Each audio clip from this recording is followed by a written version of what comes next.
আসসালামু আলাইকুম। আমি মনে করি ইউনিভার্সিটিতে আসলে সবারই বিয়ে করে নেওয়া উচিত। কি জন্য উচিত? আমি কয়েকটা কারণ বলব। ১ম জিনিস হইতেছে যে ইউনিভার্সিটিতে তো কম্বাইন্ড ক্লাস হয়। সবাই ফ্যামিলি ছেড়ে দূরে আসে এবং একটা কম্বাইন্ড ক্লাস এবং বলা যায় যে মোটামুটি সবারই একটা ইচ্ছা থাকে যে একটা স্বাধীনতা টাইপের ইচ্ছা থাকে। সো এখানে অবশ্য ফিতনাও অনেক বেশি। ফিতনা প্রচুর পরিমাণে ফিতনা থাকবে চারদিকে। হ্যাঁ?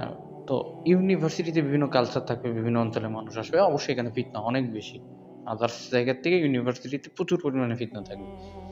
তো আমি মনে করি যে ইউনিভার্সিটিতে বিয়ে করার ১ম এবং প্রধান রিজন হইতেছে যে নিজের চরিত্রকে হেফাজত করা। নিজের যে ক্যারেক্টার বা চরিত্র হেফাজত করা।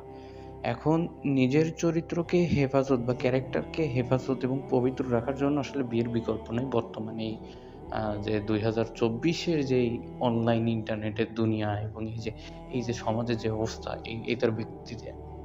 কারণ হইতেছে আগের জেনারেশনে তো ইন্টারনেট, ফেসবুক ছিল না। সো আমাদের অভিভাবক যারা আগের জেনারেশনে বা তাদের অভিভাবক মানে আমাদের দাদারা যারা আগের জেনারেশনে বা নানারা আগের জেনারেশনে আসছে, তারা তো এত ফিতনা বা এত কিছু ফেস করে নাই। বাট আমরা সবকিছু দেখতেছি। পৃথিবীর সকল দেশের কালচার, ইন্টারনেট থেকে শুরু করে এমন কিছু নাই যে ইন্টারনেটে পাওয়া যাচ্ছে না। এবং ফিতনা আর ফিতনা আর ফিতনা। সো দাদা বা বাবারা যদি ২৫ বছরে বিয়ে করে কথার কথা। আগের জেনারেশনে কিন্তু বিয়ে সহজ ছিল এবং আগেই বিয়ে হইতো আরকি। খুব দ্রুতই বিয়ে হতো, সবাই তাড়াতাড়ি বিয়ে করত। তখন ওই যে একটা লোক বেকার থাকলেও বিয়ে করতে পারত। ইজিলি বিয়ে করে নিতে পারত এবং দেখা যাচ্ছে যে সেরকম প্রতিষ্ঠিত কোনো চাকরি না থাকলেও সেই লোকটা বিয়ে করতে পারত। এই আগের জেনারেশনে হইছে এবং মেক্সিমাম লোক অর্থাৎ 80% লোকই দেখা যাচ্ছে যে ২৫ বছরের আগেই বিয়ে করে নিছে। তো আগের জেনারেশনে এত অবস্থা খারাপ ছিল না। সোসাইটির এত অধঃপতন আগের জেনারেশনে ছিল না। সো এখন এই বর্তমানে এই সময়ে এসে জিনিসটা না কঠিন হয়ে গেছে। আর যেই সোসাইটিতে বিয়ে যত কঠিন হবে, সেই সোসাইটিতে বিবাহ বহির্ভূত সম্পর্ক তত ইজি হবে আরকি। এই যে আমরা বর্তমান সোসাইটি থেকে কিন্তু তাই দেখতেছি আরকি। যে বিবাহ বহির্ভূত কি হচ্ছে না? বয়ফ্রেন্ড গার্লফ্রেন্ড থেকে শুরু করে এমন চারদিকে আসলে বিবাহ বহির্ভূত সম্পর্কে ছড়াছড়ি ভাই, ছড়াছড়ি। ঠিক আছে? যাই হোক ফার্স্ট পয়েন্ট নিজের চরিত্র হেফাজত করতে হবে। নিজের চরিত্র হেফাজত করার জন্য বিয়ে ফার্স্ট ইউনিভার্সিটি। সেকেন্ড পয়েন্ট নিজের পড়াশোনা ভালো করার জন্য। আচ্ছা নিজের পড়াশোনা ভালো করার জন্য কেন? এখন হইছে ইউনিভার্সিটিতে সবাই আসে। ইউনিভার্সিটিতে আসার পর অনেকে উড়ুর মন থাকে। থাকে যে না এই মেয়ের সাথে পছন্দ হইছে ওকে অ্যাপ্রোচ করে, ওই মেয়েকে পছন্দ অ্যাপ্রোচ করে। আবার অনেকে দেখা যাচ্ছে রিলেশন করে। রিলেশন করে অনেকে আবার ছ্যাঁকা খায়, ব্রেকআপ হয়।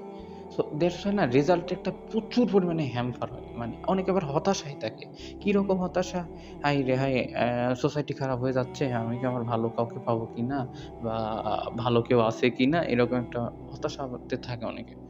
একটা শূন্যতা কাজ করে। তার মধ্যে একটা শূন্যতা কাজ করে। একাকিত্ব শূন্যতা প্রচণ্ডভাবে কাজ করে। দ্যাটস ওয়াই তার পড়ালেখাতে প্রচুরভাবে হ্যাম্পার হয়। ডিপ্রেশনে থাকে। কোনো কিছু ঠিকমতো করতে পারে না আরকি। মনোনিবেশ কোনো কিছুতে ঠিকমতো করতে পারে না। অনেকে সেমিস্টার ড্রপ পর্যন্ত খায়। অনেকে সেমিস্টার ড্রপ পর্যন্ত খায়। অনেকে ওই যে বললাম উড়ু মন থাকে। এদিক মন, সেদিক মন, এইদিক মন যায়। একে অ্যাপ্রোচ করে, হয় না। আবার আরেকজনকে অ্যাপ্রোচ করে। এইভাবে একটা উড়ু মন থাকে। স্থির থাকে না আরকি। সো একটা শূন্যতা কাজ করে। হ্যাঁ? কিন্তু এদের যদি জীবনসঙ্গিনী থাকতো আজকে এরা যদি বিবাহিত হতো, তাহলে এদের এই পড়ালেখা তো হ্যাম্পার হতো না, উড়ুর মনও থাকতো না, শূন্যতা, ডিপ্রেশনও থাকতো না। আ এদের যে লাইফ পার্টনার বা জীবনসঙ্গিনী এদের সাথে থাকাতে দেখা যাচ্ছে যে এদের মনটাও শান্ত বা স্থির থাকতো, মনও ভালো থাকতো। কারণ এরা জানতো এদের যে লাইফ পার্টনার তার সাথে রয়েছে এবং লাইফ পার্টনারের অনুপ্রেরণা, মোটিভেশন, উৎসাহতে এরা আরো ভালো কিছু করবে। কারণ এরা তখন জানবে যে না আমার স্ত্রী আমার সাথে আছে, আমার লাইফ পার্টনার আমার সাথে আছে। তো আমাকে এখন আমার যে সময়, সেই সময়টা কি করতে হবে? ১ নাম্বার পড়াশোনা করতে হবে, সারাদিন হার্ড ওয়ার্ক করতে হবে। ২ নাম্বার হইতেছে যে নিজেকে ডেভেলপ করার কাজে লাগাতে হবে। আর ৩ নাম্বার হচ্ছে যতটুকু সময় থাকবে স্ত্রীকে দিব, স্ত্রীর সাথে পরামর্শ করব। এভাবেই আগাবো। তাই আ যখন কোনো ছেলে বা মেয়ে নিজের চরিত্র হেফাজত করার জন্য বিয়ে করবে, আল্লাহ তো বলছে আল্লাহ নিজ অনুগ্রহ করে তাদের উপর স্পেশাল রহমত এবং করুণার দৃষ্টিতে তাকায় এবং আল্লাহ রিজিক বৃদ্ধি করে দেয়, আল্লাহ রহমত বর্ষিত করে। সো এই ছেলেটা তখন রহমত পাবে, রহমত বর্ষিত হবে। একাকী থাকলে সেটা জিনিসটা পাইতো না, এবং একাকী থাকলে তার মনটা উড়ু, উড়ু থাকতো, হতাশায় থাকতো, ডিপ্রেশনে থাকতো, কোনো কিছু ঠিকমতো করতে পারতো না। কিন্তু তার লাইফ পার্টনার সাথে থাকাতে সে এখন ভালোভাবে পড়াশোনা করতে পারবে, সবকিছু ঠিকমতো মনোনিবেশ করতে পারবে, এবং অ্যাজ এ রেজাল্ট কী হবে, তার পড়াশোনাটা অনেক ভালো হবে। একজন আরেকজনকে হেল্প করবে, একজন আরেকজনের পাশে থাকবে। হ্যাঁ, একজন আরেকজনের পাশে থেকে এভাবে লাইফে দুজন আগায় যাবে। ঠিক আছে? এরপর ২৮-২৯ বছর বয়সে যখন চাকরি পাবে, তখন ফ্যামিলি, সংসার এগুলো নিয়ে চিন্তা করবে তখন। এখন দুজনের কাজেই পড়াশোনা করা, নিজের লাইফের দিকে ফোকাস দেওয়া। এরপরের কারণ হইতেছে ৩ নাম্বার, যে স্বার্থহীন ভালো কাউকে পাওয়া। দেখেন ভাই, আপনি এখন স্টুডেন্ট, আপনি এখন ধরেন যে বেকার আছেন বলা যায়। হ্যাঁ, মেয়ের ভরণ-পোষণ নিতে পারবেন বা ফ্যামিলি সাথে আছে, সমস্যা নেই। কিন্তু যেই মেয়েটা চাহিদা কম, বা যেই মেয়েটা আপনার সাথে সম্পর্ক করবে টাকা-পয়সা ছাড়া, টাকা-পয়সার দিকে ফোকাস না দিয়ে আপনি মানুষটা কেমন, এইটা দেখে যে মেয়েটা আপনার সাথে ফোকাস করবে সে তো অবশ্যই ভালো। এইটা দেখে যে ছেলেটা আপনার সাথে সম্পর্ক সে তো অবশ্যই ভালো। সো আপনি স্বার্থহীন কাউকে পাতেন এই সময়। মানে এই সময়টা না ফিল্টার করার সময়। এই সময় আপনি দেখবেন যে অনেকে বলবে, "এই ছেলে বেকার, বিয়ে দেব না।" হ্যাঁ, আপনি ভাই ভালো স্টুডেন্ট, আপনি ভালো সেক্টরে পড়াশোনা করতেছেন। আপনি একটা মেয়ের ভরণ-পোষণ দিতে পারবেন, সবকিছুর ব্যবস্থা করতে পারবেন। তারপর বলবে, "এই ছেলে বেকার, দেব না, দেব না।" এরকম বলবে। সো মানে তার একটা ট্র্যাডিশনে নিয়ে গেছে আরকি জিনিসটা, একটা ট্র্যাডিশনে নিয়ে গেছে। এবং নিয়ে এই ট্র্যাডিশনের কারণে জিনিসটা একদম বিয়েটা একদম জটিল এবং কমপ্লেক্স করার কারণে সমাজের আজকে ভাই এই রসাতলের অবস্থা ভাই। সো অন্তত এই টাইমে না আপনি এই যে ভার্সিটি এসে আপনি ফিল্টার করতে পারবেন যে কে স্বার্থ দেখে সম্পর্ক করতেছে আর কে স্বার্থ ছাড়া। সো আপনি একটা ভালো স্বার্থহীন কাউকে পাবেন। আর যে মানুষের সাথে আপনি লাইফ টাইম পর্যন্ত থাকবেন, আপনার লাইফ পার্টনার, জীবনসঙ্গিনী, তাকে অবশ্যই এবং অবশ্যই স্বার্থ ত্যাগ করতে হবে, বা অনেক কিছু স্যাক্রিফাইস করতে হবে। সে যাতে স্বার্থবাদী না হয়, এটা অবশ্যই খেয়াল রাখতে হবে। লাস্ট কারণ হচ্ছে সোসাইটিটা ইসলামিক রাখা, বা সোসাইটিটা ঠিক রাখা, মানে আল্লাহর দেখানো পথে চলা এবং আল্লাহর সন্তুষ্টি অর্জন। আমরা যদি এই পথে আগাই, আমরা দেখা যাচ্ছে আল্লাহর সন্তুষ্টি অর্জন করতে পারবো। আল্লাহর দেখানো পথ ইসলামিক পথে কিন্তু আমরা সুন্দরভাবে আগাবো, এবং সোসাইটিটা অনেক সুন্দর হবে, সমাজটা অনেক সুন্দর হবে, সমাজে বিবাহ বহির্ভূত কোনো সম্পর্ক থাকবে না। কিন্তু আমরা এগুলো মানবো না, কারণ আমাদের এমন অবস্থা হয়েছে যে সোসাইটির অবস্থা এমন হয়েছে যে যত কমপ্লেক্স করা যায় আরকি, চিন্তা ধারণা এমন হয়েছে যে যত কমপ্লেক্স করা যায়, বিয়ের বয়সকে পায়ের উপর দাঁড়ানোর নাম করে বিয়ের বয়সকে ৩০-২৫ বছর বয়সে নিয়ে যাওয়া হয়েছে, এবং সরকারি চাকরির নাম করে জিনিসটাকে একদম আটকায় দিছে, কমপ্লেক্স করছে আরকি। এই স্টুডেন্ট যে একটা সময় ভালো কিছু করবে, তাই না? ভালো কিছু তো করবে। সে তো বসে নাই আরকি। কিন্তু না, আমরা চাই ওই যে রেডিমেড ডাক্তার, ইঞ্জিনিয়ার, বিসিএস ক্যাডার, অমুক-তমুক।